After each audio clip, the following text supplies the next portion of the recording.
omukoro gukurundana sentogu gwakorwa ha St Peter's Cathedral Garama omurembo rwa Kabare.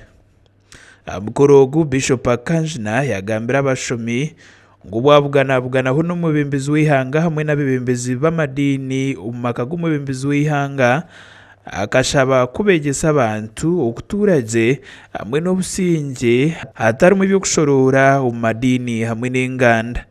Okukorera obusinge n'obumwe omu mbeera z'ensi kandi ekyo tukakikwata gutukorera obusinge ebyo namba y'okubanza mu madini gaitu twabugana ekyo tutakireba konka turebe turi omuntu omwe ahabo kuba obumwe nibwo buri kwombeka ihanga. Bishop Akanjina yashoborera ekyagemesereize we n'abagenzi be bebembeirwe mukuru w'enju y'abakristayo Canon Johnson Baryantuma Munono hamwe na Dr. Sylvia Rineitwe obwahato kwatira ebendera y'ekibiina kya movement ab'omunyeshengero kazahabwa district ya Rutsiga n'okugira ngu habeho entebeekanisa ey'okukyendeza omugugu gw'okushoroza sente ahabiibo baramizo.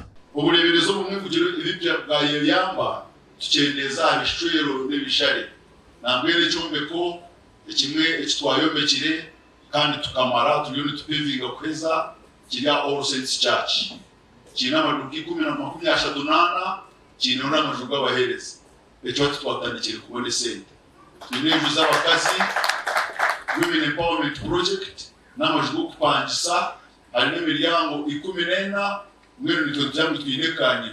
Mjenyi mukuru kandi chairman wa Entrepreneurs League habw'ekibiina ekya NRM Hassan Basajja Baraba wajwekera chairman wa district ya Bushenyi Jafar Basajja Baraba yasima Bishop Gad Akanjina ahabw'enteekateeka y'okutungura obuleberezi.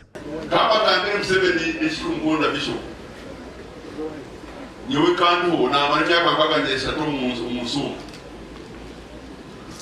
nyogando bw'amini ni Musalamu abasalamu no yatwara televiziyo bira kimwa wa kungu paka al president wabyo kitabura ejo ko bamwe nyando kungu paka batari mu banosa obobot bakaba biteje so ngo bajya mu DPD abakatulisi twabanye n'ibadrebo nibi we oro UPC uri ukatulisi ni Musalamu kandi wasakujeriwa abana muringo ngogumwe kwatsira ebendera y'ekibiina kya movement habwishaza yali ya Rubanda West Bruce Baraba Kabasa yashaba abazaire okwegesa abaana baabo mu mashomero kugira ngu nyensya babe nibo bahwera amaramizo n'ebyanga byabo.